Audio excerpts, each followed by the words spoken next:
जय स्वामी नारायण। राधे राधे भक्तों।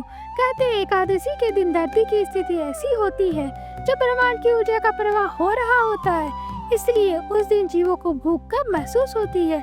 इसलिए एकादशी की तिथि को साधु संत व्रत करते थे ताकि उन्हें भी ऊर्जा के साथ खुद को जोड़ सके। व्रत करने से शरीर की शुद्धि भी हो जाती है। प्रत्येक माह में 2 एकादशी होती है जिस दिन भगवान विष्णु जी की उपासना की जाती है, और इस साल 24 एकादशी व्रत पढ़ रहे हैं। मई महीने में 1000 गायों के दान के बराबर फल देने वाला मोहिनी एकादशी होगा और 100 यज्ञों के बराबर फल देने वाली अपरा एकादशी का व्रत भी रखा जाएगा। आपको बता दें कि इस साल मोहिनी एकादशी पर शिववास और भद्रवास का योग सफेद कई मंगलकारी योग बन रहे हैं। इन योग में लक्ष्मी नारायण की पूजा करने के साधक पर शिव शक्ति की कृपा बरसेगी, साथ ही सुख और स्वभाव की समृद्धि भी होगी। भक्तों, एकादशी का व्रत करने से मनुष्य पापों से मुक्त हो जाता है। सुख समृद्धि के साथ जीवन का आनंद उठाने के अंत में मोक्ष की प्राप्ति होती है। मोहिनी एकादशी व्रत कथा पढ़ने या सुनने से 1000 गायों के दान के बराबर पुण्य मिलता है। आइए अब जानते हैं कि इसका शुभ मुहूर्त का समय क्या है। मोहिनी एकादशी 7 मई को सुबह 10:19 पर शुरू हो जाएगी और 8 मई को 12:29 पर समाप्त होगी। सनातन धर्म में उदय तिथि का मान है, इसलिए 8 मई को मोहिनी एकादशी मनाई जाएगी और 9 मई को पारण किया जाएगा। साधक सुबह 5:34 से लेकर 8:16 के मध्य पारण कर सकते हैं। अगर वो ऐसा करते हैं तो उनके पूरे व्रत का फल जरूर से जरूर मिलेगा। इस साल मोहिनी एकादशी का दुर्लभ हर्षण योग का निर्माण हो रहा है। हर्षण योग का से 9 मई को दिन होगा।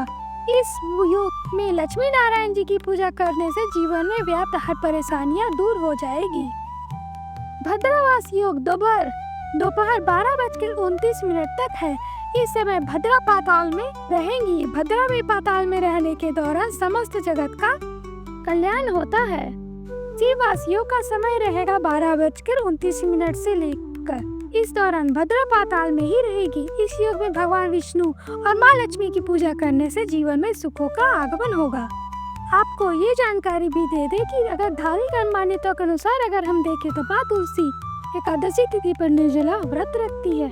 ऐसे में तुलसी जी में जल देने से माँ तुलसी का व्रत खंडित हो सकता है। इसी वजह से एकादशी के दिन तुलसी जी में जल देना मनाही होती है और तुलसी के पत्ते भूलकर भी ना तोड़े। आपको बता दें कि माँ लक्ष्मी का वास वहाँ होता है जहाँ पर साफ सफाई होती है।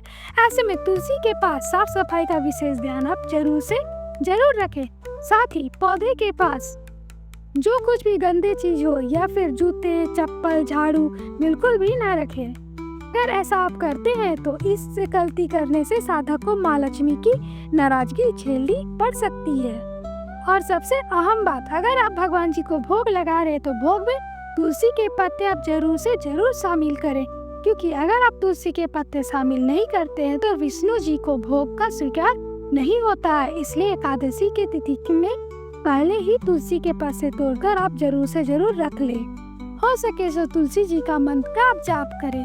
महाप्रसाद जननी सर्व सौभाग्य वर्धिनी आदि व्याधि हर नित्यम तुलसी त्वं नमस्तुते।